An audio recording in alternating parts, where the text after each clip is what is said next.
Egunon Denoi, buenos días, buen día, Agus. Seguimos con el curso de la conmemoración del Cano. Esta mesa se titula Una nueva vuelta al mundo y queremos hacer un contraste entre el mundo de hace 500 años y el actual, para ver en qué se parecen, en qué se diferencian, cuáles son las relaciones de poder, cómo es la relación con el otro, los encuentros o choques con el otro, las de culturas, cómo se cuenta todo esto. Y para eso tenemos a Álvaro Aragón y a Agus Morales, un historiador y un periodista, así simplificando. Álvaro Aragón es doctor en Historia por la Universidad del País Vasco, profesor agregado del Departamento de Filología e Historia de esta misma universidad. Ha investigado temas de Guipúzcoa, del País Vasco, relacionados con la historia forestal, ganadera, agrícola, comercial, entre los siglos XV y XVIII, lo cual quiere decir que conoce muy bien cómo era el País Vasco de hace 500 años y en las épocas siguientes, ¿no? Así que él nos sirve para traernos como espejo a aquella época. Y en el otro lado del ring tenemos a Agus Morales, 68 kilos, alguno más, no sé.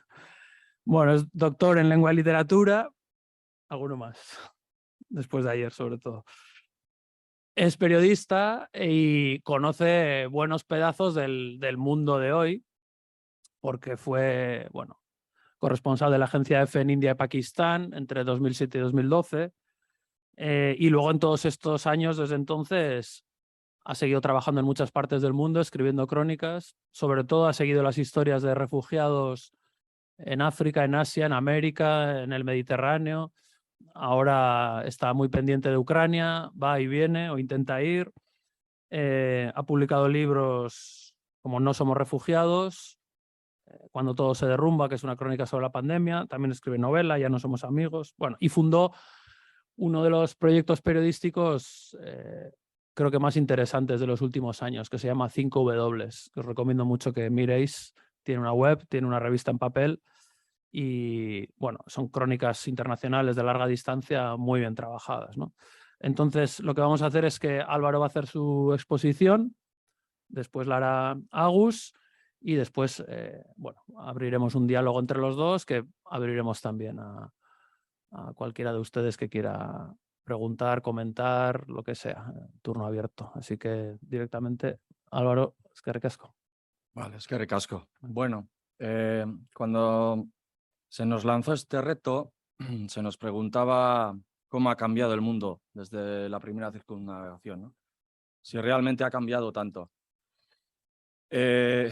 Bueno, si simplificamos mucho, pues sí, es verdad que no ha cambiado tanto, ¿no? La historia y la humanidad se sigue moviendo por los mismos motores de la historia, que son el poder, las ansias de poder y el miedo, ¿no? Básicamente. Pero si profundizásemos mucho más, pues por supuesto tendríamos que matizar esta afirmación. Hemos cambiado mentalmente, hemos cambiado en nuestro concepto propio como seres humanos, con respecto a lo que somos entre nosotros. Los cambios han sido evidentes. Esta época es interesante, creo yo, porque de alguna forma bueno, nos hace ver de dónde venimos. Es decir, para saber lo que somos, siempre se ha dicho que es importante en la historia saber de dónde vienes para, de alguna forma, proyectarlo al futuro y saber a dónde vas. Y es cierto que la realidad que vivimos actualmente pues, hunde sus raíces precisamente en este periodo. Es cuando se dan los principales cambios que, bueno, pues de alguna forma han confluido o siguen existiendo en la actualidad, ¿no? Vale. De todas maneras, quisiera empezar diciendo que no tenemos que perder de vista la verdadera finalidad de la expedición de Magallanes y Elcano. Hoy la vemos, o algunos la intentan ver como una epopeya, ¿no? Rodeado de una imagen ciertamente mística y mítica, ¿no? Pero hay que tener en cuenta que Carlos V de Alemania y primero de España quería en realidad hacerse con el control de la ruta de las especias. Unos elementos que eran importantísimos en la época cuyo valor añadido en los mercados europeos era terrible. Creo recordar que Vasco de Gama, a pesar de los problemas que tuvo, cuando volvió, obtuvo un 3.000, digamos, por ciento de beneficio cuando vendió las especias que había recolectado, digamos. Entonces, él lo que quería, Carlos V lo que quería era obtener una ruta de este a oeste por la que acceder a las Molucas, que era el gran centro de producción de las especias, para de esa manera no tener que enfrentarse a los portugueses que ya controlaban la ruta que iba de oeste a este.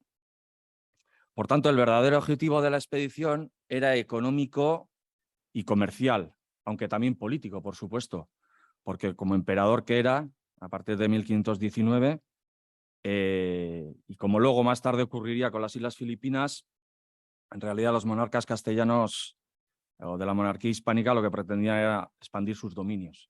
Cuantos más súbditos, mejor. Bueno, en esencia podemos decir que la primera circunnavegación, que fue iniciada por Magallanes y que culminó Juan Sebastián Elcano, es el ejemplo, yo diría, un poco de la dualidad, ¿no?, de la propia humanidad. Por un lado, es el ejemplo de las contradicciones inherentes al ser humano.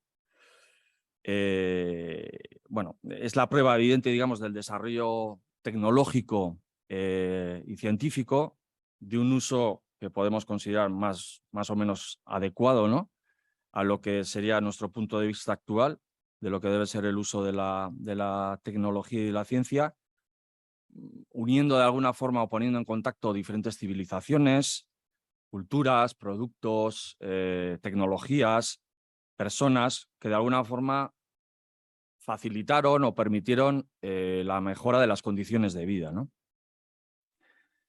Pero por otro también, en esa dialéctica de la que estaba hablando, es la prueba de los instintos más básicos y quizá más execrables del ser humano, ¿no?, obcecado muchas veces en la expansión geográfica, económica, política, sintetizada en la construcción de los estados modernos y su modelo imperial, que al fin y al cabo, bueno, se hacen a costa de otros seres humanos y de civilizaciones.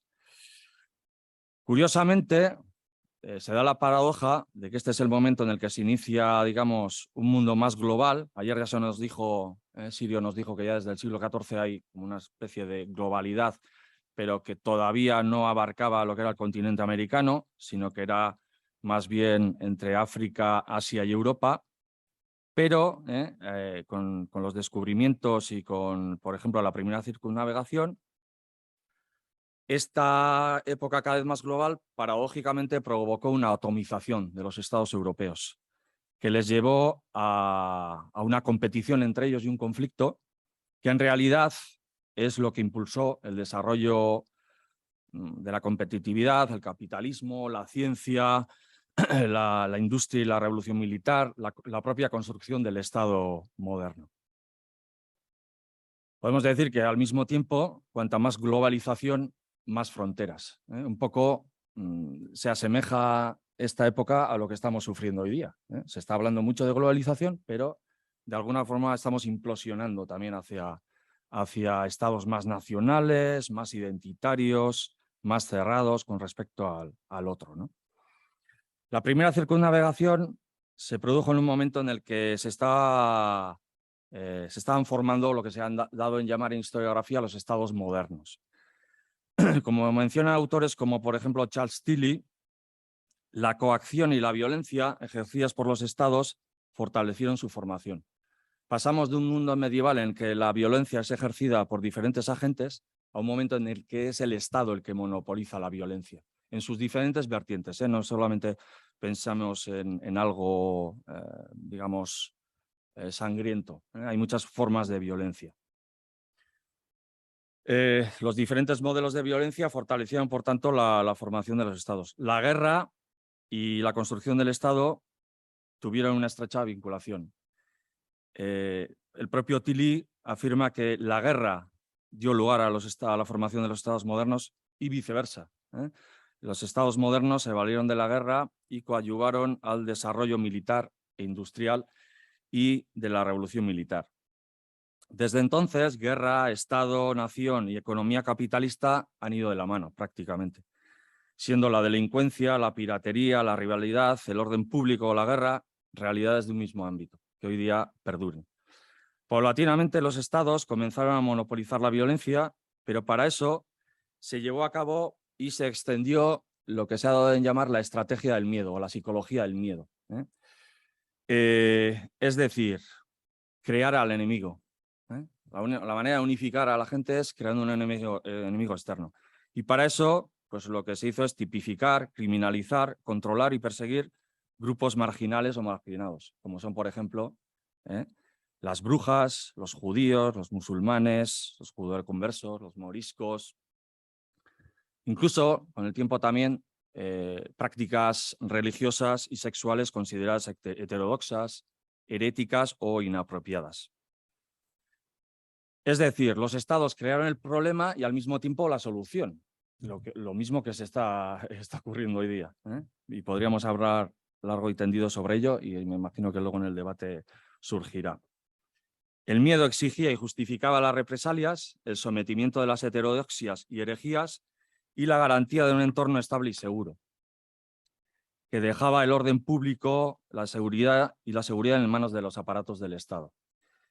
Que aprovechó la ocasión, por supuesto, pues para desarrollar la industria militar y los ejércitos o armadas y crear cuerpos de control y vigilancia. Tenemos ahí los ejemplos, por ejemplo, de la Inquisición, luego pues los puestos aduaneros y la vigilancia aduanera, que no solo se dedicaban a cobrar impuestos, sino que también bueno, pues, cuidaban un poco de ese orden público. Los policías de barrio, luego posteriormente en el siglo XVIII, alcaldes y jurados, bueno. La guerra, la acumulación de capital y la expansión geográfica y la regulación contribuyeron a la construcción del Estado, aunque no fuese de una forma consciente. Es decir, un rey o un monarca no se levantaba un día y decía, bueno, quiero construir un Estado moderno. No, eso es un proceso que se inició y que precisamente por esa dialéctica pues se fue de alguna forma conformando, aunque pudiese haber una idea, ¿no?, de generar un Estado fuerte. En realidad, la idea que existía a las puertas de la circunnavegación era la idea del imperio y la unidad de la Iglesia y el poder político, que era lo que representaba de alguna forma Carlos V. Y precisamente el resto de poderes europeos lo que pretendía era desintegrar ese concepto de imperio, perdón, de imperio universal, ¿no?, que procedía, digamos, de la tradición del imperio romano. Por tanto, como digo, bueno, el mantenimiento de guerras y la expansión geográfica precisaban de ingentes cantidades de dinero y para eso, pero bueno, para eso había que obtener dinero a crédito y dar libertad a los prestamistas en sus actividades. Por ejemplo, los famosos Fugger, los Bessel, luego posteriormente los Grimaldi o Spínola, en el caso de la monarquía hispánica. Por eso, una cosa es lo que los monarcas querían y ordenaban y otra bien distinta lo que sus representantes o miembros de la administración o los ejecutores de esas órdenes llevaban a cabo. Por ejemplo, y sin querer blanquear, esa palabra que está tan de moda, que tiene un doble significado. Sin querer blanquear al personaje, Isabel la Católica decía en su testamento redactado en 1504 claramente que la finalidad principal de la conquista y colonización de América debía ser la evangelización. Pero ya sabemos cómo acabó eso. O sea, quiero decir que Isabel la Católica tenía muy claro cómo debía ser esa colonización, pero cómo se llevó a efecto fue totalmente diferente. Algo similar le va a ocurrir a Carlos V, que se vio obligado a cambiar las leyes de Burgos por las leyes nuevas en 1542. A veces culpamos en demasía, tampoco hay que culparles, pero culpamos en demasía a los estados y a los monarcas de los errores y brutalidades cometidos a lo largo de la historia, pero olvidamos que quienes aplican la política de Estado son agentes y personas particulares con nombres y apellidos. Esto me recuerda además, pues, por ejemplo, la criminalización que se hace hoy día, yo qué sé, pues de un Blas de Lezo o del propio Elcano, ¿no?, como si fuesen, bueno, pues auténticos monstruos. Bueno, igual todos eran muy monstruos en esa época, pero bueno, eso es otro tema del que ya hablaremos. En numerosas ocasiones, detrás de las campañas de descubrimiento, colonización y conquista, no solo estaban los estados, también hay agentes particulares, agentes privados, ciudades. Sin embargo, esa labor de expansión y fortalecimiento del Estado, basado en la centralización y uniformización de las diferentes instancias del poder, no hubiese sido posible, y eso hoy día lo sabemos perfectamente, sin la colaboración de las élites locales. De alguna forma, esas oligarquías eran las que controlaban el poder local y las que de alguna forma ejecutaban las órdenes que venían desde arriba. Al mismo tiempo eran también los que recolectaban los impuestos de los que se nutría el Estado y también de alguna forma controlaban, aquí en nuestro entorno lo sabéis perfectamente a través de los alardes, bueno, pues el número de soldados, las levas que se utilizaban para ir a la guerra. Bueno, para el siglo XVIII, los monarcas y estados ya controlaban todo el poder todo el poder militar en un momento de desarrollo de lo que se ha dado en llamar los estados fiscal militares, es decir, unos estados que prácticamente el 90% de sus ingresos los dedicaban a la guerra. Claro, no había lo que se llama hoy día el estado del bienestar, no había bueno, pues, un sistema sanitario, no había una red de carreteras que había que... De eso se ocupaban siempre los concejos. Entonces el Estado, el dinero que recaudaba, la mayor parte la dedicaba a las guerras, que es además la que tiraba, paradójicamente, pues del desarrollo industrial, tecnológico, etc. La base de estos estados fiscal militares es la deuda pública. Os suena, ¿no? De algo, creo. Bueno, pues esto comienza aquí, hacia el siglo XVII. Para ello, los estados expandieron su aparato burocrático y administrativo y crearon la policía, lo que entenderíamos como policía, en todos los cuales dichas oligarquías tuvieron un papel preponderante. Fue en las ordenanzas del último tercio del siglo XVIII, cuando a raíz de los motines de Esquilache y de provincias en 1766, que coincidieron aquí en el caso de las provincias vascas con las machinadas, se crearon los distritos urbanos, los alcaldes de barrio, etcétera, para controlar mejor a la población. El efecto fue ese, en realidad. El mantenimiento de este aparato policial y militar, en aras del mantenimiento de la guerra contra los enemigos externos, pero también la protección frente a los enemigos internos o la construcción del Estado, justificó la extracción y el saqueo fiscal. El tamaño de los estados era, a partir de entonces, proporcional al esfuerzo bélico y expansivo de cada uno. Desde este punto de vista, los estados tuvieron que establecer una alianza con las oligarquías locales que tenían acceso, como os he dicho antes, a los aparatos e instrumentos fiscales, ¿no? A cambio del apoyo del Estado frente a sus enemigos, entre comillas, y competidores, garantizaron los recursos, servicios técnicos o la docilidad de la población. Corona y élites locales y regionales firmaron una especie de acuerdo velado o entente para garantizar ese status quo. Al mismo tiempo, estas élites locales y regionales hicieron lo propio con el pueblo llano, para garantizar la paz social a través de lo que, por ejemplo, Epizonson ya en los años 70 denominó la economía moral de la multitud. A cambio de aceptar el poder decisorio de esas oligarquías, el pueblo llano exigía un sistema de aprovisionamiento digno, con precios tasados, y así se mantuvo prácticamente hasta las machinadas. Bueno, no obstante, cambiando un poco de tercio, el caso de la primera circunnavegación también nos plantea el problema en torno al relato, es decir, qué y cómo contamos los acontecimientos históricos. En un mundo, además, en el que de alguna forma la autoridad intelectual se ha diluido, no sé si para bien o para mal. En su momento esto parecía que iba a ser para bien, porque de alguna forma pensábamos todos que iba a dar paso a una cierta panacea o una democratización del conocimiento, gracias sobre todo a la globalización y a la digitalización. Hoy día no está tan claro y bueno, pues vemos que los peligros que acechan a la ciencia y entre otras disciplinas como a la historia se hacen cada vez más evidentes. Por ejemplo, en efemérides como la que estamos recordando. El uso interesado de personajes como Elcano o la propia circunnavegación en aras de una identidad nacional, racial o modelo económico, trata de monopolizar el relato de los eventos históricos, haciéndonos plantear que tan importante es lo que contamos y su veracidad como cómo lo contamos. Cuando si algo demuestra, creo yo, esta efemérides es que la primera circunnavegación, incluso la primera expansión geográfica europea, fueron una serie de proyectos internacionales en el que participaron hombres y mujeres de diferentes regiones, áreas y monarquías que no eran todavía ni siquiera miembros de nacionalidades o estados que no existían. Esos empezarán a existir, lo que hoy día conocemos como España, Francia, etcétera, empieza a surgir en el siglo XIX, no en este momento. Y muchas veces se nos llena la boca hablando de... ¿Por qué? Seguramente. El problema es que seguimos haciendo historias nacionales. Ese es el problema. Y tal vez deberíamos hacer historias de pueblos, de los pueblos, de las culturas. Pero bueno, ese es un tema que supongo que será controvertido y discutible. Nos encontramos así con la paradoja de que en un mundo cada vez más globalizado, a día de hoy, se están fortaleciendo los discursos particularistas, nacionalistas e identitarios, que utilizan como arma arrojadiza, por desgracia, la historia.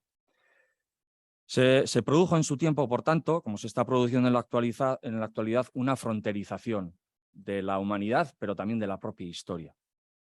Asimismo, y en la misma línea, conmemoraciones como la de la primera circunnavegación se prestan a la intromisión de gentes ajenas al oficio de historiador, pseudohistoriadores que generalmente con finalidades espurias, crematísticas o de prestigio lanzan hipótesis con escasa o ninguna base científica. Yo no soy de aquellos que se enrocan, ¿no?, en la universidad y en la academia y dicen, no, solo pueden hacer historia los académicos. No, puede hacer historia cualquiera, pero una de las claves es haciendo un uso deontológico, como muy bien dijo ayer Agustín, de lo que es el oficio de historiador. Bueno, como afirma Schermer, nuestro modelo de pensamiento y acción tiene tantas posibilidades de conducirnos a la fraternidad e iluminación como a la destrucción y a la barbarie. Los humanos somos animales en busca de respuestas, de patrones y hábitos que a los que tratamos de dar explicación en un mundo que sigue siendo extraño y complejo para nosotros y contingente. No sabemos muy bien a veces por qué ocurren las cosas y tratamos de darle explicación. Nos hemos convertido en seres hábiles en busca de pautas, modelos y relaciones causales. Pero al mismo tiempo se debe tener en cuenta que la ciencia del pensamiento histórico es una disciplina joven. Surgió en 1850 en Alemania, precisamente como un instrumento para fortalecer el discurso nacional y nacionalista en un momento en que se estaba creando el nuevo Estado alemán. Y en ese mismo ambiente pues, harán lo mismo luego los franceses, los españoles, los norteamericanos, los ingleses, incluso de este periodo hay que tener en cuenta que es el propio Sabino Arana. Además, en un discurso que está impregnado de racialidad, porque en ese momento es lo que se consideraba que diferenciaba a la gente, el famoso Volksgeist de Herder. Y entonces todos los discursos son, desde nuestro punto de vista, racistas, no, diría raciales. Entonces, bueno, hay que ponerlos en contexto. Es una ciencia relativamente joven y hay que tener en cuenta que los seres humanos llevamos miles de años pensando religiosamente y mágicamente. Y romper eso es muy difícil todavía. No pensamos científicamente, no todos pensamos científicamente. Es muy difícil. Bueno, para ir finalizando, el mejor antídoto para la pseudociencia y pseudohistoria es el escepticismo, que es el agente activo de la razón frente al irracionalismo. Para la ciencia, no obstante, todos los hechos son provisionales y se pueden poner en tela de juicio. Precisamente el escepticismo es esa base, ¿no?, la base de la ciencia. Frente al irracionalismo, la mejor arma es la aplicación del método científico, honradez moral y deontología. Repito un poco lo que ya se dijo ayer aquí por parte de Agustín Arrieta. Una teoría se confirma cuando existe un consenso generalizado entre la comunidad científica, razonable y relativamente duradero sobre su validez, aunque puede ser rebatible. No porque lo defienda cualquier iluminado que anuncia el nuevo paraíso o la llegada del nuevo Mesías, pues se convierte en paradigma una idea. Puede quedarse en la idea de hipótesis, pero hay que demostrarla. Hay paradigmas y certezas históricas que tardan décadas en ser aceptadas y que incluso una vez aceptadas y convertidas en paradigma, están expuestas a la revisión y crítica analítica. Una certeza histórica, por eso muchas veces cuando la gente me dice la historia se repite, no, la historia jamás se repite, desde mi punto de vista, porque los personajes y los protagonistas son diferentes y las circunstancias también. Una certeza histórica no se basa en un único documento o en indicios. Los diferentes datos se deben contrastar, poner a prueba, enfrentando las diferentes fuentes. Es decir, por mucho que diga un documento, si no puedes refrendarlo con otro o con varios, no te sirve de nada. Una glosa en un texto, es decir, un apunte al margen en un texto, no te dice nada. O sea, tiene que haber un refrendo. Puede ser, bueno, un indicio. Muy bien, pues se queda en indicio. Eso no es una prueba, no es una certeza. Bueno, de todas formas, la ciencia es un sistema abierto, no cerrado, y la historia, por tanto, lo es también. No es un dogma y debe estar sometido a análisis siempre en función de la aparición de nuevas pruebas, paradigmas e interpretaciones. Pero eso sí, siempre, y acabo con esto, con la exigencia sine qua non de la aplicación del método crítico, analítico y científico, que se basa en el contraste de las fuentes. Eskerrik asko. Eskerrik asko, Álvaro.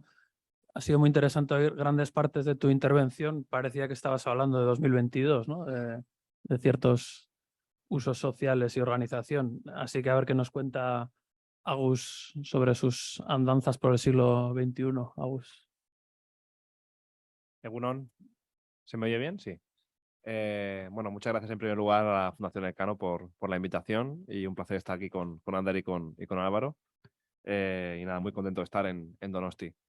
Bueno, me he ido apuntando, de hecho ya tenía apuntadas algunas, pero ha habido algunas palabras nuevas, cosas que Álvaro iba comentando, ¿no? Para abordar este debate del cual hablaba Ander, ¿no? Sin caer en el tópico que Álvaro comentaba sobre la repetición de la historia, porque efectivamente muchas cosas han cambiado, pero sí que hay unos elementos que no hace falta ni siquiera intentar convencer a alguien de que existen, porque si os los leo, poder y miedo, los estados siguen teniendo los instintos más básicos y execrables, como la expansión geográfica, económica, política, se hace a costa de otros seres humanos. La estrategia del miedo, ¿no? De nuevo. Cómo las guerras dieron lugar o estaban en el fundamento de los estados modernos, pero ahora son también fundamentales o están también, sobre todo, en el mantenimiento de las grandes potencias. ¿Hasta qué punto eso es así? ¿No? Todas estas cosas son las que voy a intentar brevemente. Va a ser, no os preocupéis porque no me voy a alargar mucho. Es lo que tenemos los periodistas que, ¿no? Vamos a... Bueno, sí, depende de quién, ¿no? Bueno. Y también iré a contextos, a países particulares para argumentar un poco todo esto. Como punto de partida, después de la Guerra Fría, se nos dijo que de alguna forma los estados estaban de retirada, ¿no? En los años 90 se habló mucho del nuevo orden mundial, se habló mucho de esa palabra que ya ha caído en desuso otra vez, que es la globalización, ¿no? Y de forma paulatina vimos como las grandes corporaciones económicas sustituían de alguna forma a los estados, o pensábamos que era así, ¿no? Que sí que creo que el diagnóstico al que hemos llegado de alguna manera es que sí, en muchos sentidos. Por ejemplo, vemos el debilitamiento de las políticas públicas de los estados, ¿no? En muchos sentidos vemos como los estados se han debilitado. Pero también se han afirmado en otros sentidos. Y no siempre los mejores. Y eso tiene mucho que ver, yo creo, con lo que comentaba Álvaro. Y esa va a ser un poco mi tesis, mi argumento de esta pequeña, que es pequeña, pese a ser periodista, de esta pequeña ponencia. En este proceso, que yo no puedo describir en profundidad porque no soy historiador, ni filósofo, ¿no? Pero cosas que hemos tocado y visto todos, pero en este proceso, que todos hemos advertido de alguna manera, hubo un momento que fue la pandemia, en el cual pensamos, el papel del Estado puede cambiar. Iván Krastev decía que era un momento, la pandemia, sobre todo al principio, en el cual se podían producir todas utopías y distopías, ¿no? De alguna manera, pues estuvimos mucho tiempo en casa y eso hizo incluso que bajaran las emisiones, que era el sueño de los ecologistas. Y por otro lado, en Europa y en muchos otros lugares, se cerraron las fronteras, que era el sueño de la extrema derecha, que ni siquiera la extrema derecha se podía imaginar que se pudieran cerrar así las fronteras de esa manera, ¿no? Es decir, era un contexto en el cual, para bien o para mal, se podían imaginar nuevas cosas. Y sobre todo desde los estados. En un momento en el cual se pensaba que estaban tan debilitados, tenían capacidad para decidir muchas cosas. Bueno, no sé qué pensarán ustedes, pero después del el tiempo que ha pasado, a ver, en principio, una pandemia no es una guerra. Es decir, pese a que incluso Pedro Sánchez, ¿no?, usaba esa retórica belicista, pero no es lo mismo una pandemia que afecta a toda la humanidad que la guerra en Siria, en la cual Rusia y Estados Unidos tienen diferentes intereses. En principio, esa utopía de que hubiera cooperación entre todos los estados para acabar con una pandemia debería existir, ¿no? O tendría sentido que existiera. Y la gran demostración de que, en mi opinión, de que eso no sucedió fue la distribución de las vacunas, ¿no? Si vemos el mapa del mundo de la distribución de las vacunas, es casi una copia calcada de la distribución de la riqueza en el mundo. Y esto tiene, evidentemente, sabíamos que eso podía suceder, pero va incluso contra la razón, ¿no? Porque eso tiene que ver con el poder, tiene que ver con el ánimo de preservación de, ¿no?, de los países más ricos, etcétera. Pero es incluso contraproducente porque, evidentemente, pues, si en muchos países no se acaba con la pandemia, pues eso permite que siga evolucionando, ¿no? Eso es, digamos, más el análisis que se hacía hace un año, ¿no? Cuando se hizo la distribución de vacunas, sobre todo, etcétera. Más de un año ya. Y no, esto solo para reflexionar sobre cómo de terco es el Estado, yo creo, en varias cosas que sí que tiene clarísimas, ¿no? Y entonces vamos a ir a la primera de ellas, que es la guerra. Y ahora hablo sobre todo de los países que más se podrían asemejar a modelo imperial, ¿no?, que son las grandes potencias.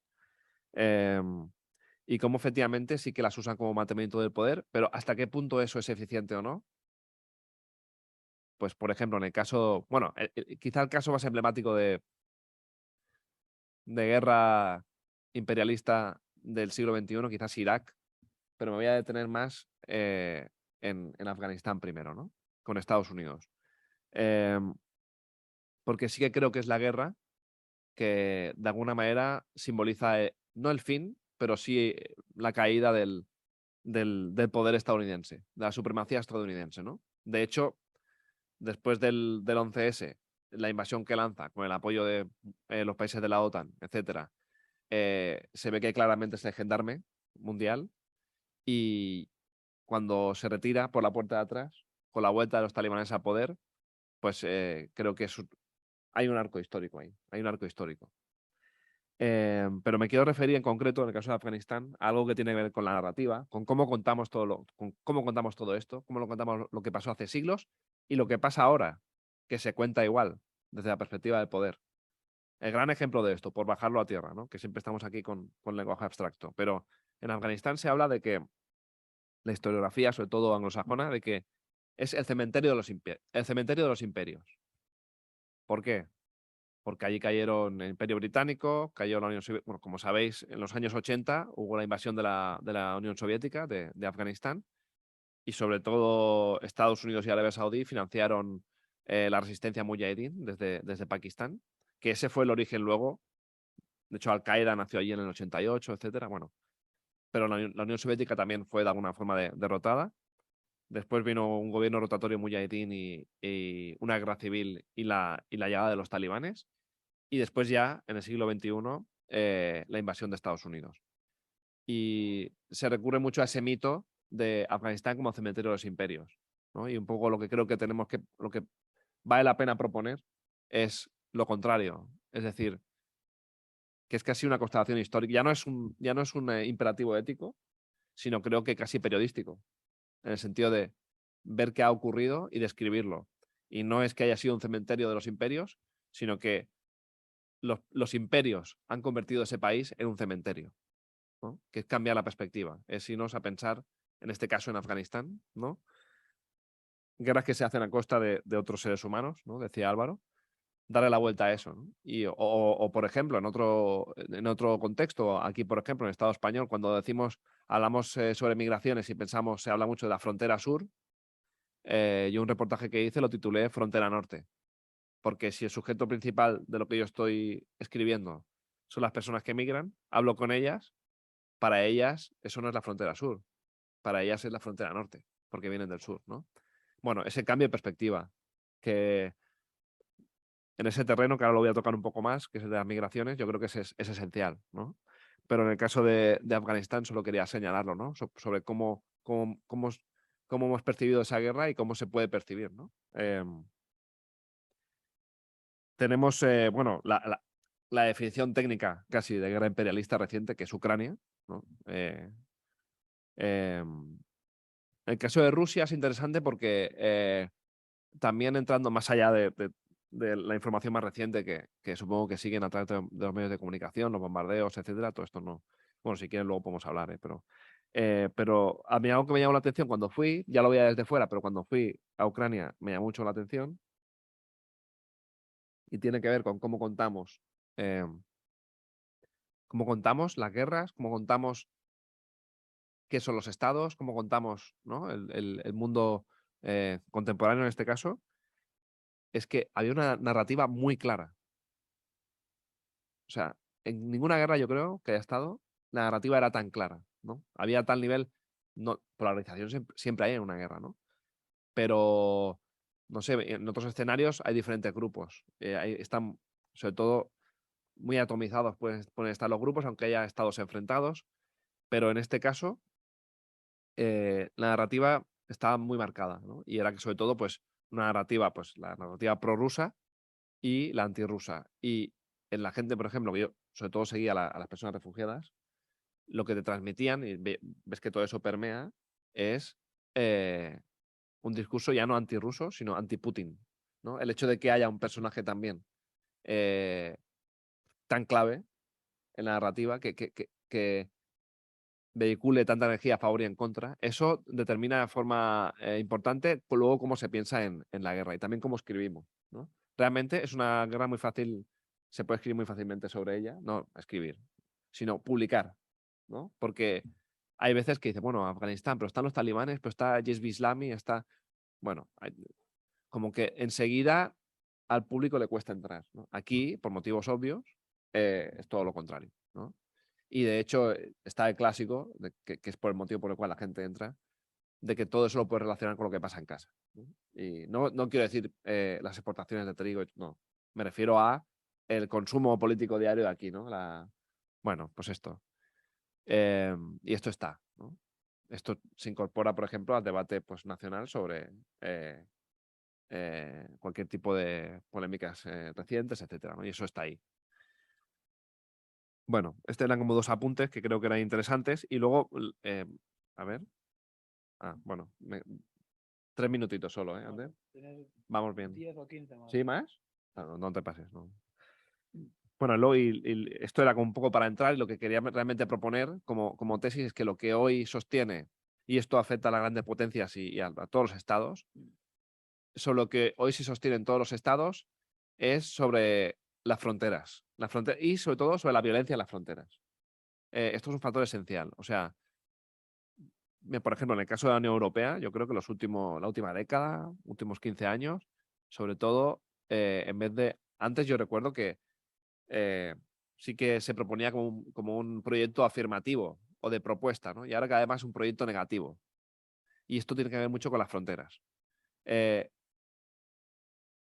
O sea, los estados se afirman, sobre todo, no a través de, por ejemplo, las políticas públicas, o muchos de ellos, no, hay algunos que no, pero una gran mayoría, sino sobre la afirmación de su existencia en las fronteras. Y de alguna manera también, yo creo que su angustia existencial, que hemos comentado antes, ¿no? Sobre las últimas décadas, de ver cómo en este mundo parece que muchas de sus competencias desaparecen, eso luego lo expresa con violencia en las fronteras y a costa de otros seres humanos, ¿no? Como comentábamos antes. Por lo tanto, cuando hablamos de vallas, muros, etcétera, yo pienso que ya no tienen esa función defensiva, sino que es ofensiva o más bien de afirmación, ¿no? Antes hablábamos de crear un enemigo. Ese enemigo que antes se creaba, ahora hay muchos, pero el enemigo por excelencia para que un Estado se afirme son las personas refugiadas y migrantes. Esto creo que es una constatación y se ve en el lenguaje mismo, ¿no? Cuando hubo la masacre de Melilla reciente, Pedro Sánchez dijo que no iban a permitir que se violara la integridad territorial del Estado español, ¿no? Fijaos también en el uso de palabras como violación, ¿no? Como si fuera un cuerpo. Esto es constante, no es algo que inventó él, sino que es constante en casi todos los estados, ¿no? Hacer pensar a la gente en el Estado como un cuerpo que es violado por personas que migran, en este caso, ¿no? Y de hecho, ahí lo que se hace también es igualar eso o compararlo con una guerra, ¿no? Se usa el lenguaje bélico, de alguna manera, y ahí sí se crea un enemigo para crear coherencia interna. Cuando hablamos de muros, vallas, la gran paradoja es que se nos dijo que el mundo se abría en los años 90, ¿no? Y cuando cayó el muro de Berlín, ¿no? Después de que cayera el muro de Berlín. Y desde entonces los muros y las vallas no han hecho más que multiplicarse en todo el mundo. Son decenas. Yo ya he dejado de contar porque tenía hace 2 años una cuenta que creo de 47, pero no es así. Porque dentro de cada frontera luego puede haber diferentes, ¿no? Es muy complejo, ¿no? Esa idea que tenemos de un muro o una valla no es real. Las fronteras son dispositivos tecnológicos prácticamente, ¿no? Hay tramos que pueden ser vallados, tramos que pueden ser donde hay sensores tecnológicos. Bueno, son fronteras complejas, ¿no? En las cuales yo creo que sobre todo el Estado lo que hace es afirmar su existencia. Y exhibir también su superioridad tecnológica, pero, y ahí la comparación, sí que retiene ese poder simbólico medieval, casi, ¿no? Cuando Trump decía, vamos a construir el muro, ¿no? Te imaginas un muro allí que no, ¿no? Eso está también, ¿no? Y sigue en el gen de los estados contemporáneos. Está y se pronuncia y se publicita de alguna manera. Y luego, bueno, hay un concepto clave que hay una paradoja en todo esto. Y es que todo esto se hace también a través de la llamada, perdón porque esto es un palabra que se usa para hacer una crítica a cómo se comportan los estados, pero creo que se haría bien los sectores críticos en buscar otras palabras porque esto la gente no lo entiende, ¿no? Pero es la llamada externalización de fronteras, ¿no? Que esto también es guste o no, es una realidad actual que y es global. Es que, por ejemplo, Estados Unidos paga a México, subcontrata a México para que los migrantes de Centroamérica no lleguen a Estados Unidos. La Unión Europea paga a Níger para que las personas migrantes no lleguen más al norte, ¿no? La Unión Europea paga a Turquía para que los refugiados sirios no lleguen a Europa. Bueno, esto lo hemos visto y de hecho ya se ha dicho casi de forma explícita. O sea, no es una estrategia, no es una táctica, ¿no? Una táctica sería a corto plazo, esto es una estrategia, ¿no? Es una estrategia negativa, ¿no? De alguna manera. Y abre la posibilidad a que se produzca pues chantajes, ¿no? Como vimos, por ejemplo, en Bielorrusia, lo vimos en 2021, lo vimos con Turquía también y lo hemos visto también con Marruecos, ¿no? Es lógico que suceda así, ¿no? Y aquí la gran tragedia de este tiempo, o una de las grandes tragedias de este tiempo para mí, en mi opinión, es que se use a las personas como arma política, como arma de guerra prácticamente, a las personas que migran, ¿no? O sea, se usa como armas. Y eso solo sucede o solo puede suceder cuando tú dejas que sea así. Cuando tú dejas que sea así, sucede. He citado estos casos recientes que ya conocen, pero si nos vamos al otro lado, o sea, al lado contrario, Ucrania, ¿no? Evidentemente, Rusia sabía que cuando invadía a Ucrania iba a haber un movimiento de población importante y que la mayoría de gente iba a llegar a Europa. ¿Cuál era su cálculo? No lo sabemos. Pero sí que es cierto que si en ese momento la reacción europea hubiera sido la misma que con Bielorrusia, por ejemplo, y digo Bielorrusia porque está en la frontera con Polonia, o sea, está ahí al lado, entonces la crisis habría sido descomunal, ¿no? O sea, se podría haber usado a refugiados ucranianos como arma de guerra contra países europeos, si realmente ellos dijeran, no, cerramos las fronteras, no queremos que entren, etcétera, ¿no? Sin embargo, no pasó todo lo contrario, se abrieron las fronteras y ha sido el movimiento de población más rápido de la historia.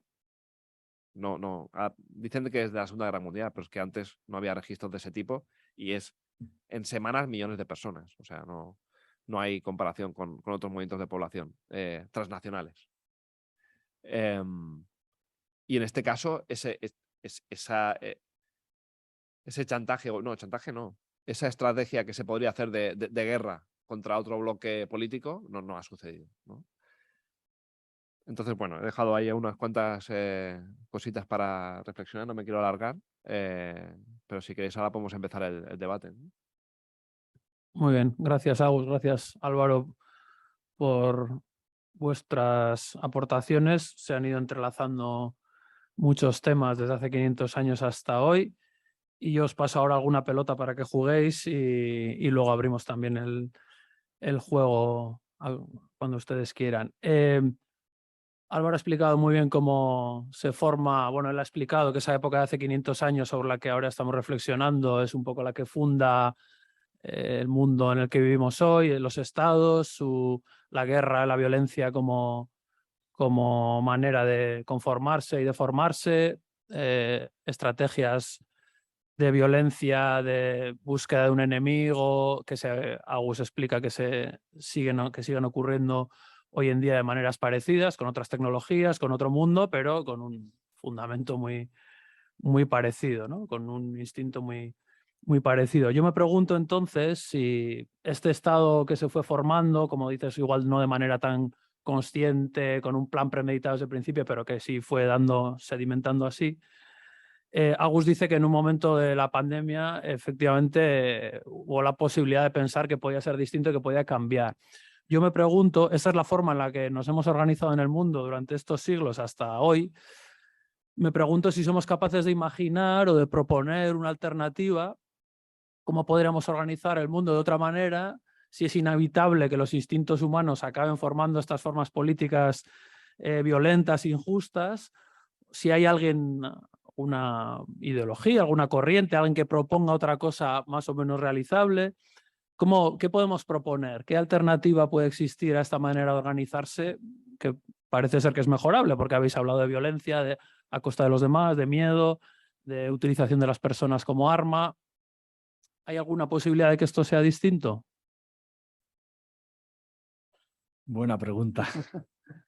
Bueno, no sé, yo pitoniso no soy, entonces tampoco sé en el futuro qué ocurrirá. Lo que está bastante claro, y bueno, las diferentes voces claman por ello, es que el Estado-Nación se está agotando. Precisamente vivimos la paradoja contraria, que se están fortaleciendo, pero no sé yo si no será un canto de cisne. También lo veremos dentro de varios años.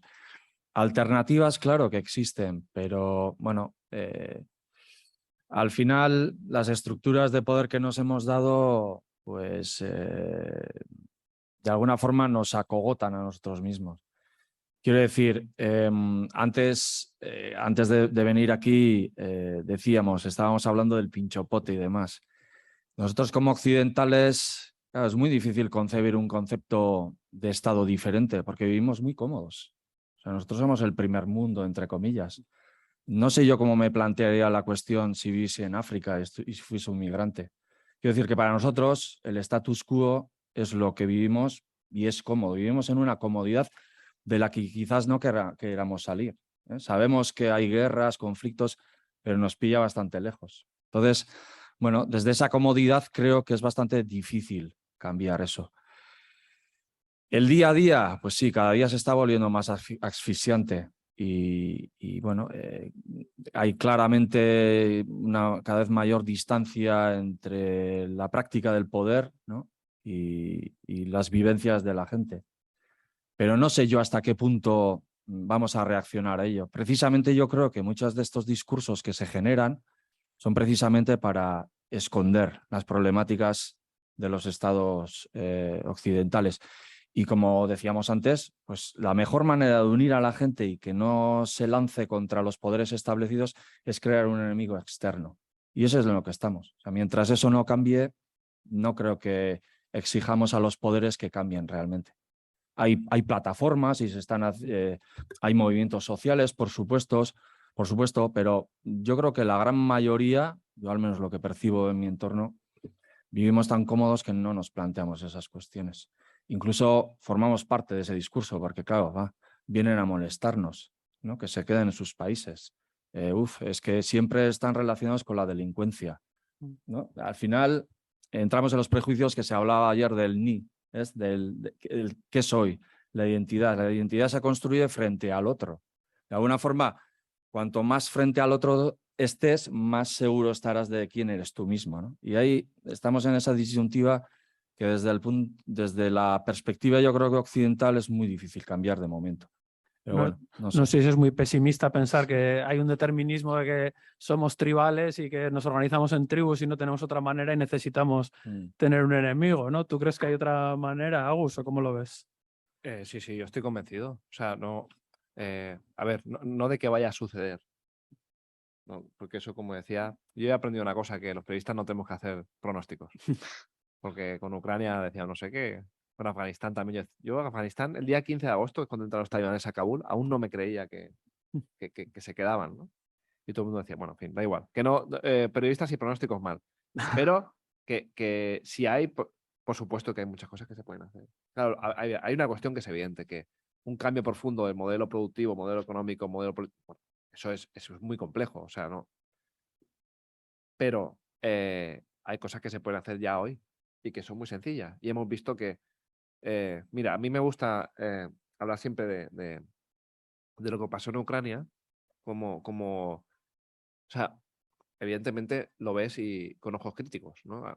La comparación, ¿no? El agravio. Pero yo prefiero no, cuando hablo sobre eso, prefiero verlo desde otro punto de vista, que es el positivo, que es decir, bueno, nos decían que no era posible asistir a 1000 personas en una frontera, o que no era posible ayudar a decenas de miles de personas que huyen de Afganistán, un país en el cual había tropas de la OTAN desplegadas y en el cual mucha gente, muchos afganos y afganas se habían implicado,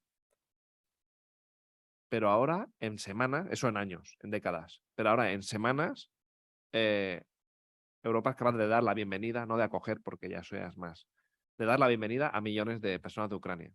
Y resulta que, además, digo, porque, o sea, las cosas se pueden hacer cosas diferentes, sí. Y yo recuerdo visitar las fronteras y ver por primera vez una guerra de esa magnitud, porque era una guerra terrible, y lo veías enseguida en la cara de la gente, en lo que te contaba la gente, ¿no? O sea, la violencia de la ofensiva rusa en las primeras semanas, sobre todo, fue brutal, pero veías que la gente podía salir del país. En unos días estaban aquí, y por primera vez en una frontera de un país en conflicto veías que yo no puedo describir como crisis humanitaria lo que pasaba en el lado polaco, en el lado húngaro, dentro sí, claro, pero fuera no lo puedo describir como una crisis humanitaria.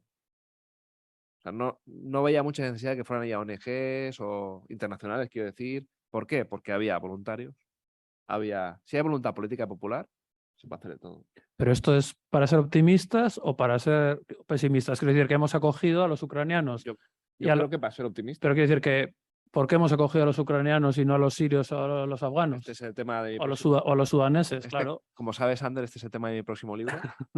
Estamos ahí. Bueno, a ver, evidentemente, primero por racismo, eso es evidente. No me voy a extender porque es el motivo más obvio. Pero luego también hay otro elemento que yo vi que era importante, que era el que comentaba antes sobre la narrativa. El hecho de tener una narrativa tan clara. ¿Por qué huye alguien de Afganistán? Parece que la gente no lo tiene tan claro, ¿no?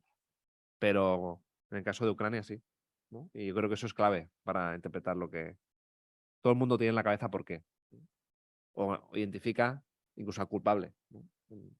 Yo creo que eso es fundamental, pero lo digo como algo positivo, como algo positivo. Un ejemplo que usar.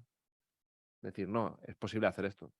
Mi duda es porque no sé si esto también es otro ejemplo de que hay un nosotros en el que integramos más fácilmente los ucranianos. Creemos que son nosotros, más nosotros que lo que podía ser un sudanés, que nos parece un otro muy remoto, ¿no? Por eso digo, pero bueno, yo No, pero no quiero. pero es una fantasía eso, Sí, porque ¿quién dice? Bueno, yo perdón, pero ¿cuántas cosas tenemos en común con, no sé, por ejemplo, los sirios? ¿No? Empezando por el idioma, por palabras del. Es decir, ¿no? Que si nos vamos, bueno, es un pueblo mediterráneo también, ¿no? Yo soy catalán, pues pienso, no sé, depende del imaginario que tienes. Si el imaginario que tienes es, no, occidente blanco frente a, ¿no? Si dibujas el mundo como Huntington, ¿no? Choque de civilizaciones, pues claro, pero si vas a cosas más, no sé. Pero sí, la percepción es esa, está claro. Álvaro, tú has mencionado que el relato es una de las herramientas de los estados para crear después, bueno, decisiones aceptadas, ¿no? No sé si ves que es hoy en día en estas guerras, en estos casos de migraciones, si ves paralelismos con lo que pasaba hace 500 años. Sí, incluso, como he mencionado antes, yo creo que es exigible una cierta deontología en los propios historiadores, pero también habría que exigirla en los periodistas. Está claro, y no estoy descubriendo nada, que muchas veces los discursos periodísticos son dueños de su señor. Y claro, si analizas, como decía, creo que era Edward Carr, decía, para saber cómo interpreta la historia un historiador, primero hay que conocerle a él y saber de dónde procede, cuál ha sido su cursus honorum, de dónde viene, ¿no? Cuál ha sido su desarrollo personal. Pues en los periodistas muchas veces ocurre lo mismo, o digamos, en los medios de comunicación. Si ves por quiénes están financiados, qué grupos de poder hay detrás, entiendes muy bien muchas veces los discursos, ¿no?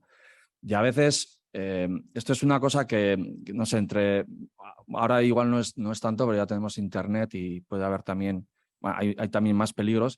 Pero yo me acuerdo, mi abuelo, cuando decía algo, sí, es que no sé quién, este González, del otro tal, ¿no? Hace años, y ya, pero ¿y tú cómo sabes eso? No, es que lo ha dicho la radio.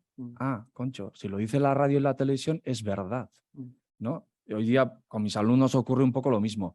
Si lo pone en internet, es cierto, ¿no? No, perdona, en internet hay que saber lo que tienes que mirarlo con una mirada crítica. Y desde ese punto de vista, yo creo que a veces no se exige, pero se debería exigir también una cierta deontología entre los periodistas. No es una crítica, ¿eh? Y no a nadie meto en el mismo saco. Lo mismo digo que en el mundo de los historiadores, hay historiadores que son clarísimamente parciales y partidistas. Y bueno, tiene un concepto de la historia como un instrumento de la construcción nacional y de un discurso unitario, está claro. O sea, eso es, quiero decir que eso no es tampoco criticable en sí, teniendo en cuenta o sabiendo de dónde partes, ¿no?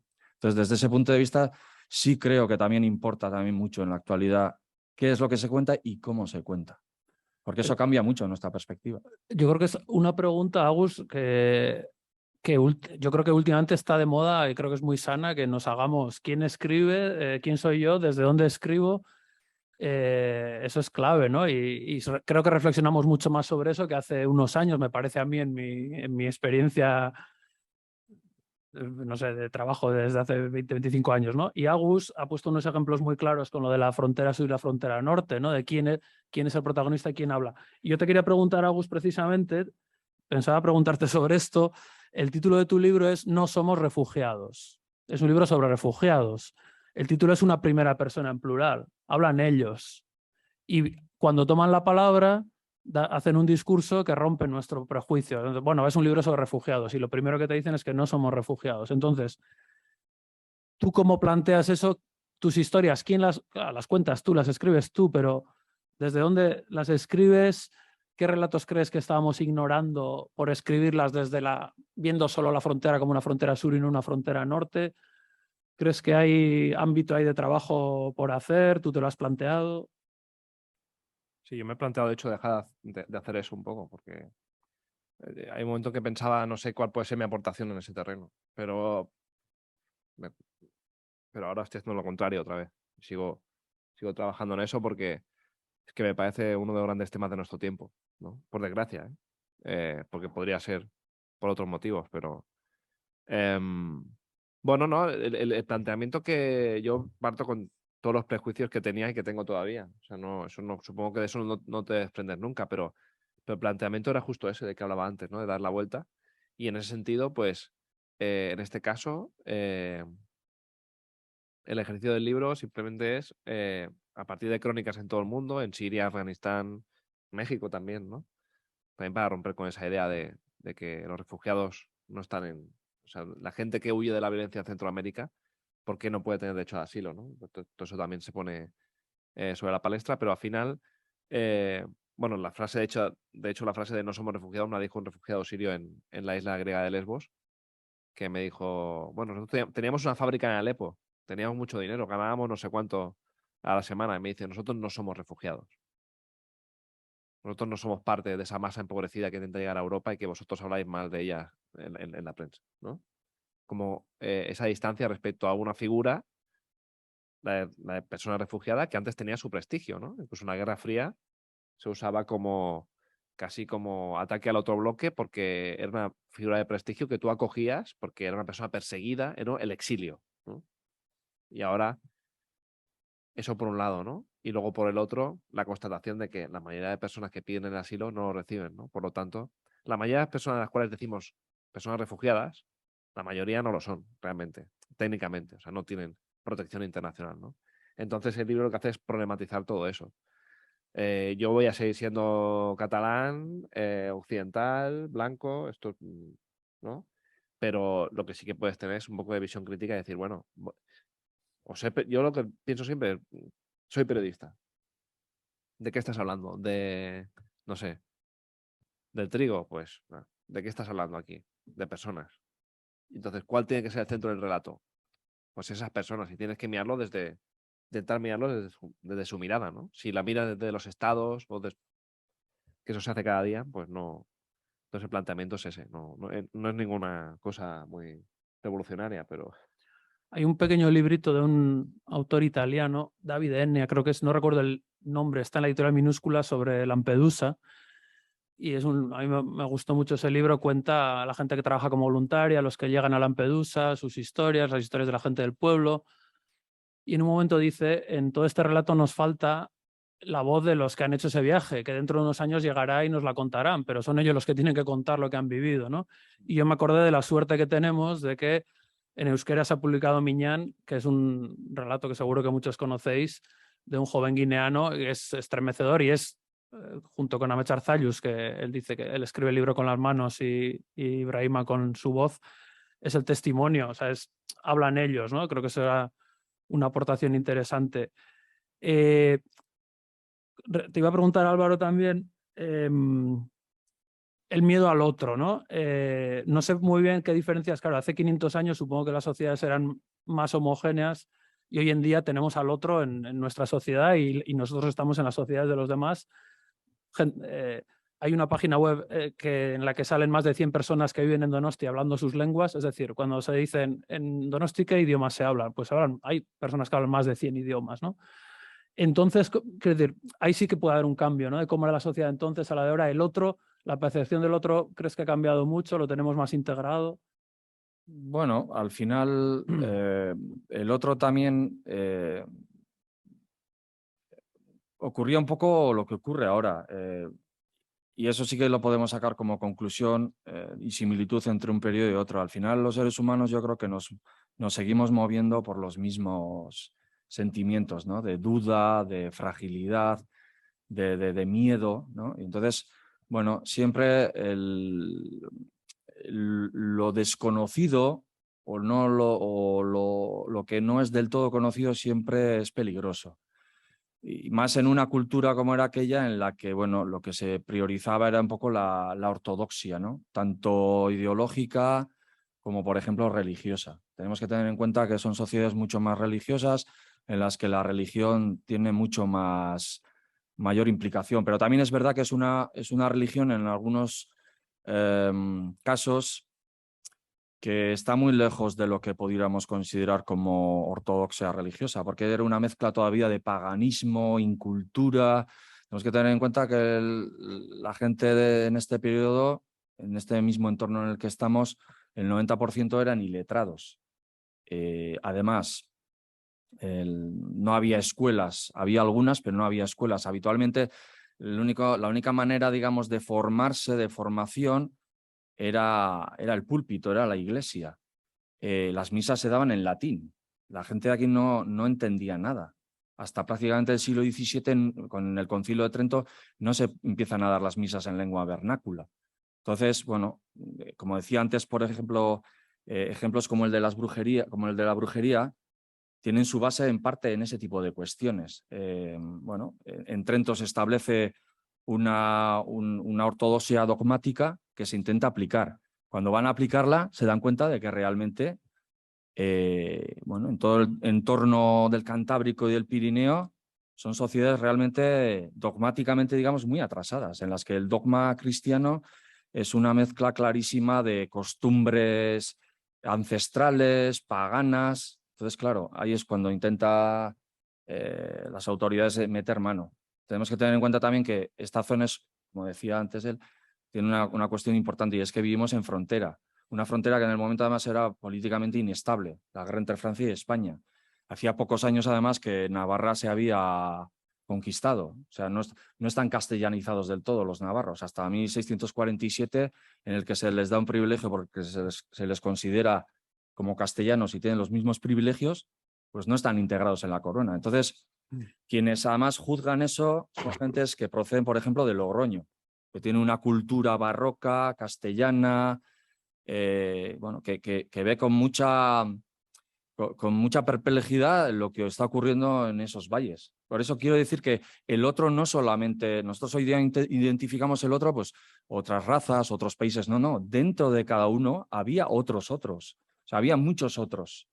Quiero decir que, vale, igual no se hablaban tantos idiomas como hoy, pero había muchos otros porque digamos que el concepto se establecía desde diferentes ámbitos, que pueden ser el religioso, el cultural, el económico, por supuesto. O sea, quiero decir que en el momento había pequeños guetos también, no solamente en referencia a lo religioso, a lo político o a la nacionalidad, como lo entenderíamos hoy día.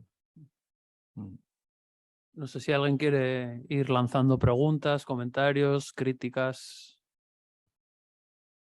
Sin miedo, hay un micrófono por ahí. O si entre vosotros tenéis ganas se os han quedado ganas de No, preguntaros yo cosas. antes, a ver, cuando me has preguntado si otro mundo es posible, sí, yo por supuesto que creo que otro mundo es posible. Lo que pasa que, bueno, en este mundo que vivimos, en el que todos los cambios son muy rápidos, los cambios sociales no suelen ser tan rápidos.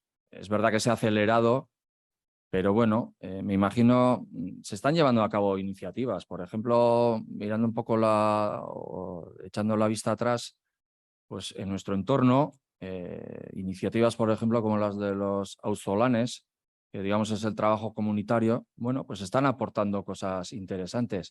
Se está haciendo una llamada a una nueva economía, digamos, comunitaria, en la que de alguna forma se fortalezcan nuevamente o se recuperen los comunales, que era algo aquí en la economía era esencial. Antes, cuando he hablado de esa especie de economía moral de la multitud, dentro de esa economía moral estaba precisamente lo que es la economía moral de los comunales.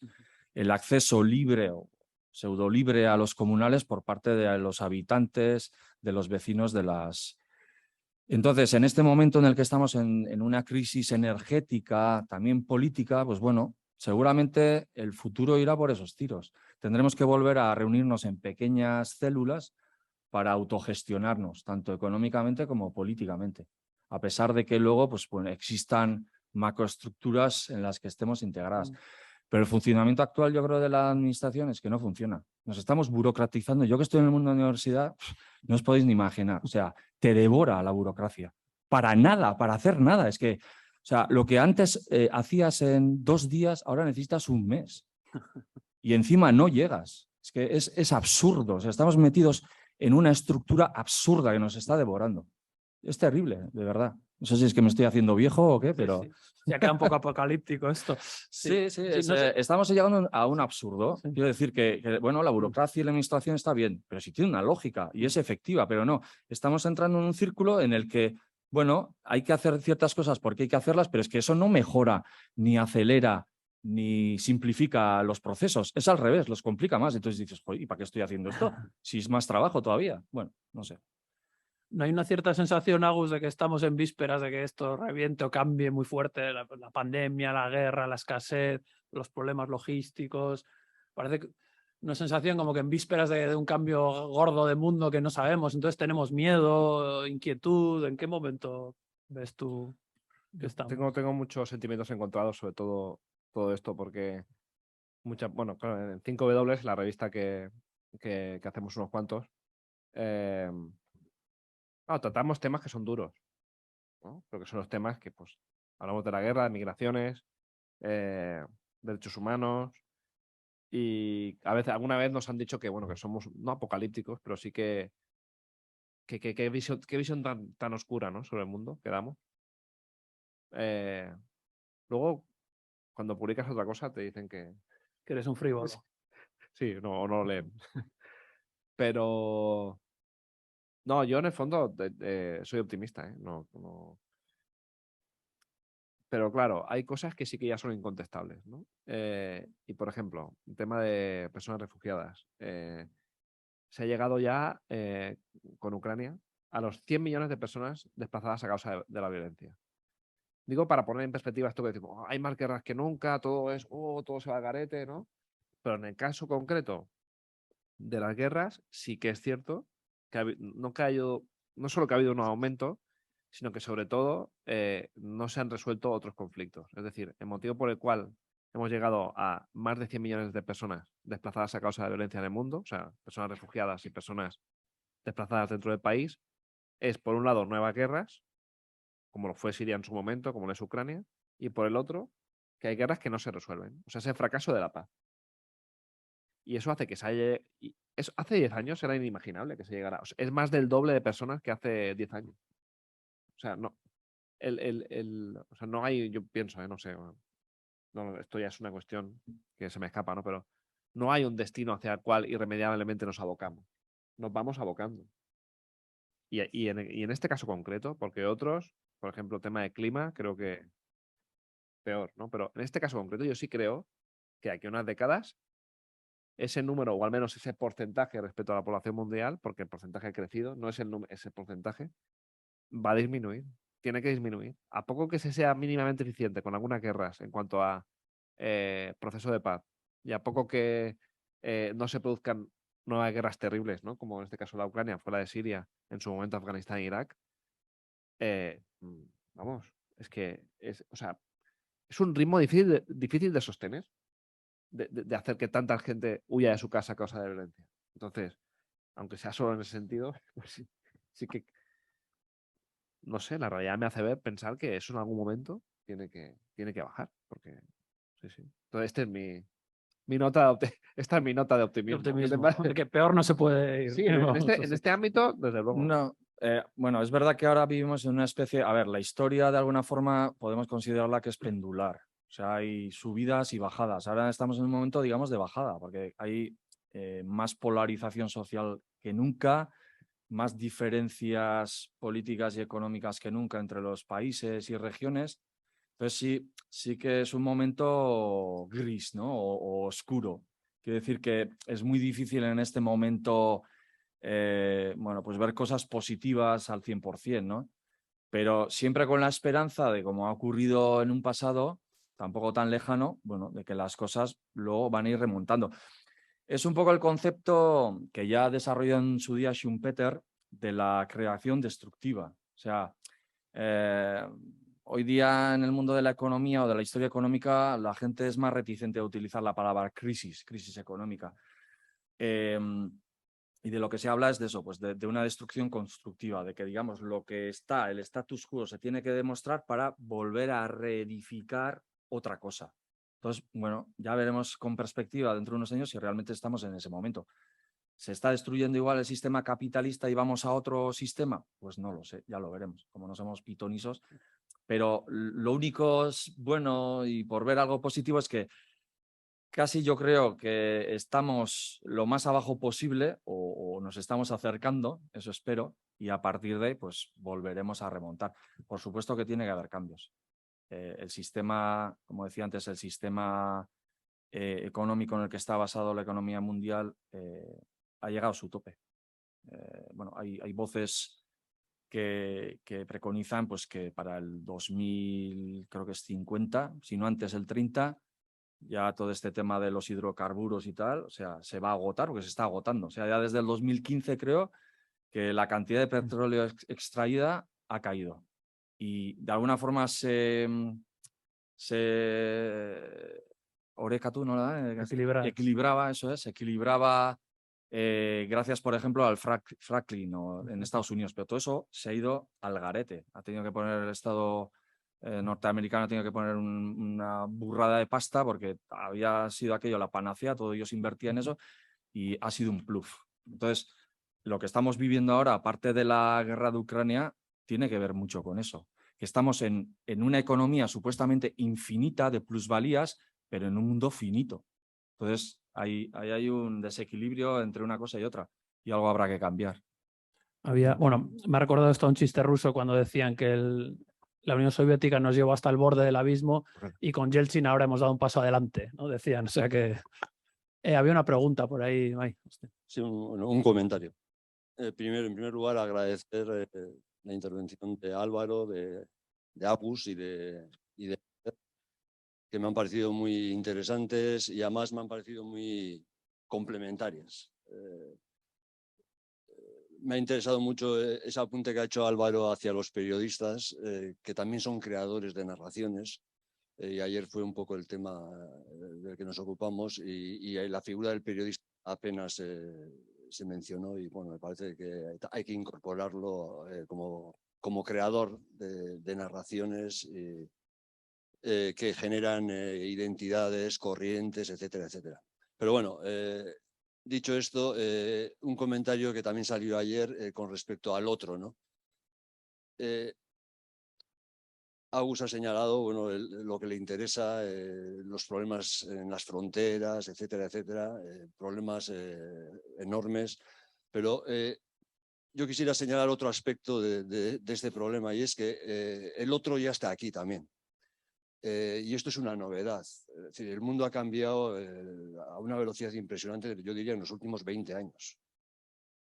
El otro está aquí y tenemos la oportunidad de actuar, de integrar, de comunicarnos con él, etcétera, etcétera. Y aquí yo soy bastante pesimista. Ya que aunque hayamos acogido de alguna manera, aunque hayan entrado de la manera que hayan entrado, están aquí en un número ya destacable. Y creo que ayer salió el tema, el sistema educativo es la vía fundamental que hay que cuidar para que se produzca esta comunicación con el otro, esta integración, esta convivencia con el otro. Tenemos ahora los medios para actuar y creo que no se está haciendo. Y lo que se está produciendo es, cuando el otro ya está aquí, se está produciendo la marginación aquí dentro, se está guetificando la escuela, las escuelas se están guetificando, etcétera, etcétera, etcétera. Y esto a mí me preocupa muchísimo. Más allá de otras fuentes de preocupación que han sido señaladas en la mesa, quería un poco subrayar este aspecto, ¿no? Euskadi, Euskal Herria, en fin, alardea muchas veces de ser muy solidaria, sobre todo con respecto al tema de las fronteras, pero no sé si es tan solidaria con respecto al otro en casa. Sí, yo estoy de acuerdo. Igual somos más solidarios porque no han venido en avalancha, como ocurre en otras zonas de España. Yo he oído comentarios de gente que, por ejemplo, vive en Madrid, familiares, que alucinas, porque nunca pensarías que iban a caer en ese tipo de perspectivas. Pero te tienes que poner en su pellejo y darte cuenta de que, claro, allí han llegado masivamente. Entonces ya, ¿cómo sería nuestra perspectiva aquí si fuese tan masiva la llegada? Pues igual no seríamos tan solidarios, ¿no? Ni tan respetuosos, o seríamos más racistas, no lo sé. Yo sí estoy de acuerdo contigo en que una de las claves es la educación. Y lo mismo que, por ejemplo, se ha implementado el discurso de género, se está intentando en los colegios el discurso, no se está haciendo nada con este tema. Yo estoy totalmente de acuerdo. O sea, que mis hijos ahora están en primaria, bueno, es verdad que ellos lo viven con otra sensación y viven otra realidad, pero no se está trabajando realmente. Y bueno, desgraciadamente, no sé yo si la estrategia de privatización de la educación no va en esa línea, precisamente por esos poderes que lo que pretenden es exacerbar esos problemas, ¿no? Porque al fin y al cabo van a tener de alguna forma el arma arrojadiza cuando se produzcan los problemas, de decir, no, echarle la culpa a los inmigrantes, son ellos, no nosotros. No lo sé. Desgraciadamente, sí, desde ese punto de vista la cosa está un poco negra o no está como debiera. Yo estoy de acuerdo. ¿Me comento? Si quieres. No, solo un apunte muy rápido. Yo creo que es interesante ya empezar a dejar atrás el concepto de integración, ¿no? Porque en el momento en que, bueno, yo vivo en Barcelona y hay una importante comunidad pakistaní en Barcelona, como sabéis, y en el momento que hay personas de Pakistán que llevan mucho tiempo, no es que estén integradas o no integradas, que son parte de la sociedad igual que yo, ¿no? Por lo tanto, lo que ahora yo creo que es interesante es pensar otras cosas, como por ejemplo, pues yo recuerdo en Barcelona hice un reportaje que lo que hacía era, iba a haber, era una liga femenina de cricket, que cricket, como sabéis, que es muy popular en Pakistán. Bueno, pues, o sea, que sea una ósmosis, ¿no? No que sea, ¿no? Y además es que es enriquecedor, o sea, pues poder aprender urdu, que yo pueda aprender urdu, que pues mi hija vaya a jugar a cricket, que si quiere, ¿no? Pero que haya ese, ¿no? O sea, como cambiar el chip un poco de pensamos que tenemos estas son las lenguas que se hablan en este país, estas son las ideas que tenemos sobre el mundo y bueno, pues eso al final se va modificando. Igual que, bueno, pues en Cataluña, por ejemplo, pues como bien se sabe, gran parte de lo que soy pues son hijos de inmigrantes. Mis padres son de Granada. Y nací en Barcelona, soy catalán, pero claro, ignorar que eso existe, ¿no? Las cosas van cambiando. Entonces, bueno, pues un poco yo creo que queda por ahí. Luego sí que, claro, hay cosas muy difíciles de gestionar a nivel público, político, social, que son muy complejas y sí que en algunos sentidos pues hay que ser muy pesimista, ¿no? Pero bueno, ahí también hay oportunidades, yo creo, para explorar, no sé. De todas formas, vale. No, un pequeño apunte. No sé si tenemos tan asimilado que tiene que ser una ósmosis, porque muchas veces No, los claro, discursos No, son no. de asimilación Claro, más que de integración. claro. Porque si ellos vienen, que se adapten a nuestro. Claro, sí. Es lo que comentábamos antes. Bueno, tienes que tener que en cuenta que los ritmos históricos son diferentes y ellos tienen una cultura y unas costumbres que son diferentes a las nuestras. Nosotros, para estar hablando de cuestiones de género, nos hemos tirado 200 o 300 años, por lo menos. No pretenderás que en 2 días ellos se amolden completamente a eso. ¿No? Quiero decir que tú has hablado de tus padres son de Granada. Mi madre es de Segovia y mi padre navarro. Pero claro, forman parte, digamos, del mismo elenco cultural, por decirlo de alguna forma. El problema es que ellos son de otras culturas. Entonces ahí hay un choque de culturas y de costumbres que es más difícil de aceptar. Y el problema es ese, que yo creo que desde la escuela hay que incentivar esa ósmosis, no la asimilación. Durante la época histórica, claro que hubo asimilación. Hay mucha, por ejemplo, en el País Vasco, a pesar de que existía una norma en la que no se permitía la presencia de negros, agotes, judíos conversos, los gitanos se establecieron, pero se asimilaron. Renunciaron a su cultura, a su vestimenta, aparte al menos de la lengua, y se integraron. Y hoy día, pues bueno, familias que piensas que son de 8 apellidos vascos, realmente proceden de los gitanos, pero porque fueron asimilados. Y eso no generó un conflicto. Entonces ahí tenemos un problema, creo yo. Otro más. Sí, buenos días. Si Agus, sobre todo una pregunta para ti, ya que ves un tema un poquito más global. Yo inicialmente tengo el concepto de que España es un país acogedor. Es decir, 4.300.000 extranjeros que viven ahora en España. O sea, y viven con todo, o sea, completamente. Luego, claro, el tema de las fronteras que ha ocurrido hace un par de semanas, pues desgraciadamente es pero tampoco vemos que los africanos que quieren venir a Europa también podrían coger también la vía del Peñón de Gibraltar. No, ahí no vemos que llega ningún.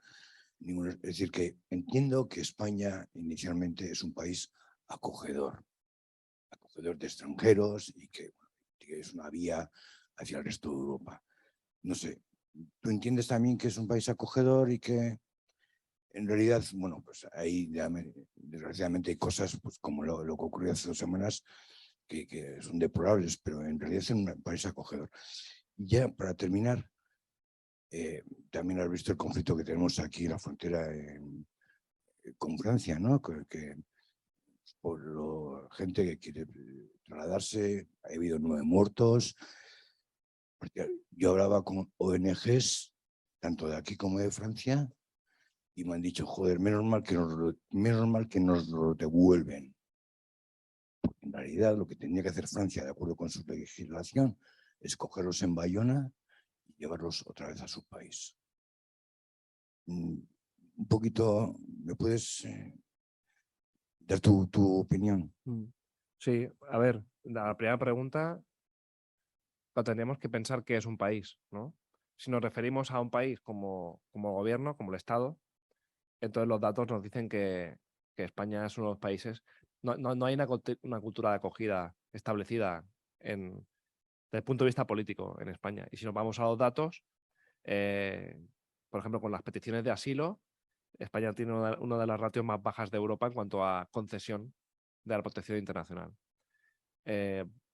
Ahora tengo el dato de hace 1 o 2 años y no el de ahora, pero recuerdo que era 1 de cada 4 personas y bajando recibe protección internacional cuando pide asilo en España. No hay cultura de... Así como otros países ya sí que hay más, países europeos digo, por ejemplo Alemania, ya sí que hay más esa, ¿no? O bueno, por irnos fuera a Canadá, ¿no? No es un mito, es realidad, ¿no? Cuando hablamos de esos países que está... Esa cultura de la acogida está ya casi dentro de lo que es el propio Estado, ¿no? De alguna manera. De cómo entiende ese Estado o ese país, cómo entiende el mundo. Está, ¿no? En España no. Eso no. A nivel político, digo, ¿eh? Si nos referimos más a qué relaciones tienen las diferentes sociedades, diferentes partes de España respecto a pues, personas refugiadas o personas migrantes, entonces ahí podríamos, yo creo que sí que discutir, porque claro, sí que es cierto que pues bueno, yendo por muchas fronteras del mundo o por otros países de acogida, pues que hay lugares muy duros, muy duros. Y no todos son europeos, ni mucho menos, porque, por ejemplo, los refugiados afganos que están en Pakistán, pues recuerdo ahí, estando en un campo de refugiados ahí, que me venía un niño y me decía, soy afgano. Y él había nacido en Pakistán. Lo que pasa es que, claro, la condición de afgano se hereda de generación en generación, ¿no? Hay lugares muy duros para poblaciones que huyen de la guerra, de la pobreza también, ¿no? O sea que en ese sentido, pues... Y también la actitud de las sociedades, ¿no? O sea, en ese sentido, pues como que... Ese juicio siempre me cuesta hacerlo, ¿no? Porque ya cuando se juzgan temperamentos o... ¿no? No lo sé. Y luego, en cuanto a la segunda pregunta, que está relacionada,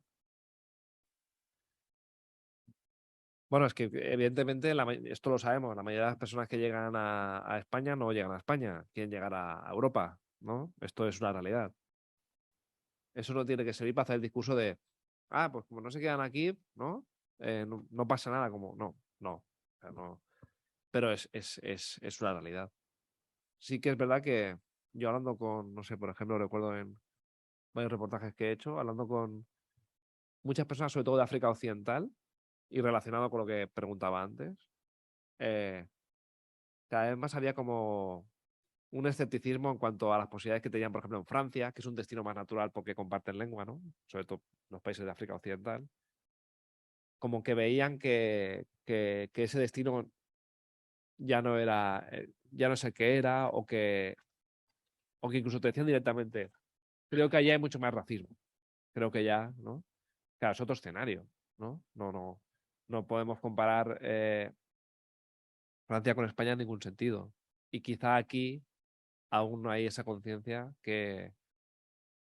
o ese nivel de discusión pública que nos permita ver si realmente aquí la gente quiere acoger o no. O sea, no lo sé, no lo sé. Lo pienso a veces, pero no lo tengo claro, la verdad. Tenemos 5 o 10 minutillos para algunas preguntas más. Hay una al fondo. ¿Tanto? ¿Por qué? Tú puedes responder o no, según quieras.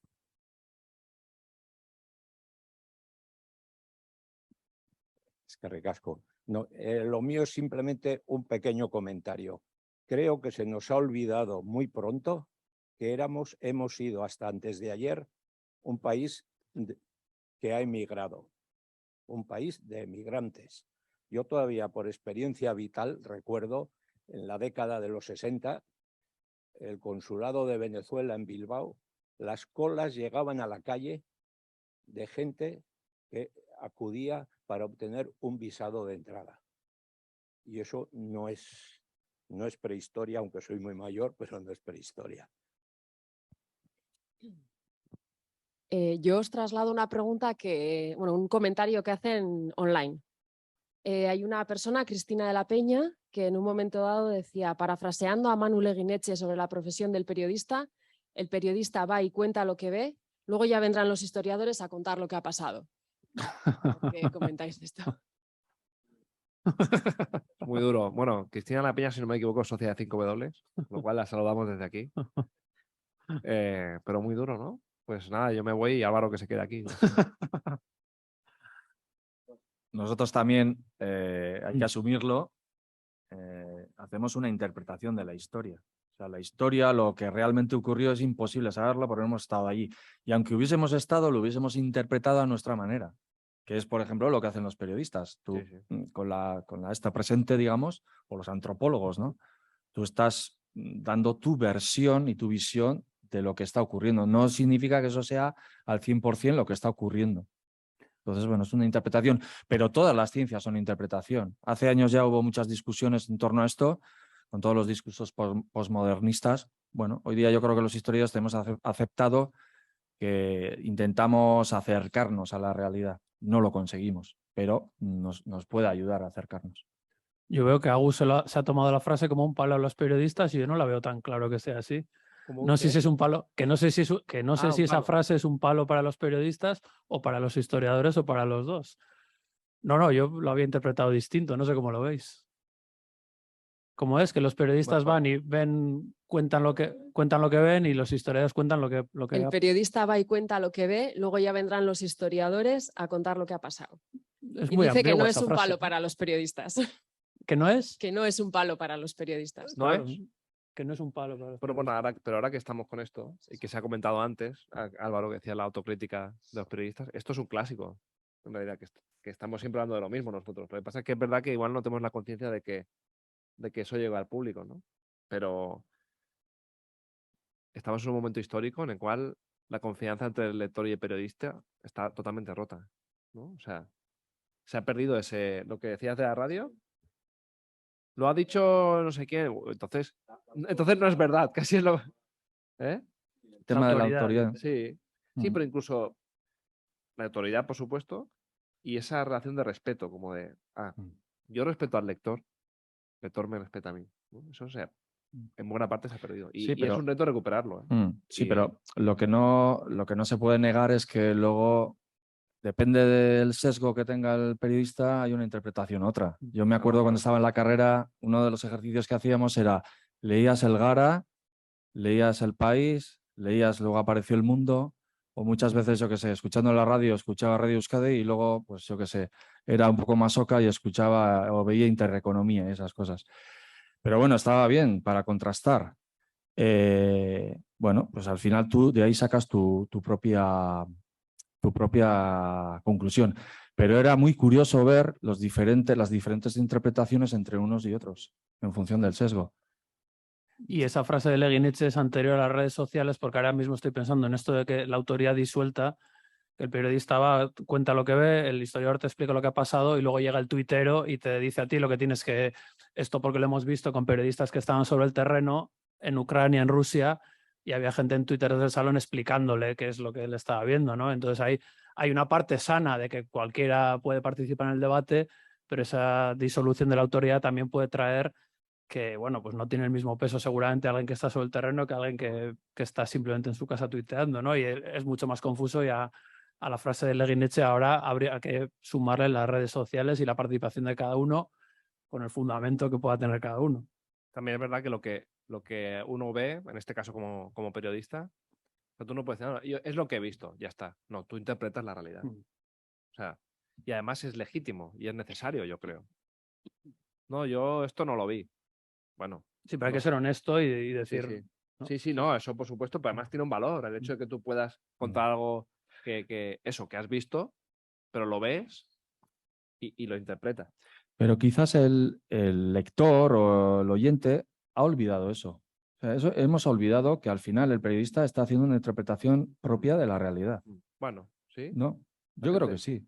Porque la gente realmente sigue dándole como, o sea, sigue sin ser demasiado crítica con los medios de comunicación. Me da la Bueno, impresión. Sí, yo creo que sí que la gente es No bastante crítica con los medios, ¿no? Sí. De hecho, creo que las versiones menos valoradas, los periodistas estamos ahí mal, ¿no? Creo que hay... ¿no? No, pero no estoy hablando desde un punto de vista crítico, crítico no de crítica, sino analítico. A eso me estoy refiriendo. O sea, tener el oyente o el lector, tener el suficiente espíritu crítico de decir, bueno, este me está contando algo, yo ahora quiero contrastar, lo comparo con otra, pues, con otra noticia o otra esto sobre el mismo tema y saco mis propias conclusiones. No sé si todo el mundo es capaz de Para hacer mí eso. sí que se hace, pero... Cada uno igual se limita a lo que va a creer que va a escuchar y le llena. Sí, sí. Pues yo qué sé, los lectores habituales, pues yo qué sé, del país o del mundo. Al final les están contando lo que ellos quieren que les cuenten, ¿no? Yo creo que el fenómeno es ese, que hay espíritu crítico frente al rival ideológico y poco espíritu crítico frente al propio, y eso en los medios digitales pasa mucho, de gente, suscriptores que se quejan ante un periódico y dicen, ¿cómo habéis publicado esta entrevista a esta persona que no me gusta? Me voy a dar de baja. Es decir, hay más gente adicta a las hojas parroquiales que a los medios que ofrezcan visiones críticas que puedan cuestionar la suya. Incluso que el periódico que te gusta publique algo que choca con tu idea, ahora a muchos les hace rebelarse y decir, pues borro mi suscripción, ¿no? O sea, el espíritu crítico sí, contra el que no es de tu cuerda, con la tuya ya, igual es esa polarización, no lo sé. ¿Alguna pregunta más? Bye. No, simplemente decir que yo creo que hay un gran déficit de entrecomillado en el periodismo, ¿no? De dar voz a los que tienen algo que contar más que decir o relatar lo que vemos. Podemos contar, como decía, lo que nos cuentan. Y ya si entramos en el mundo de la imagen, podemos abrir, cerrar plano y cambiar totalmente la realidad que transmitimos.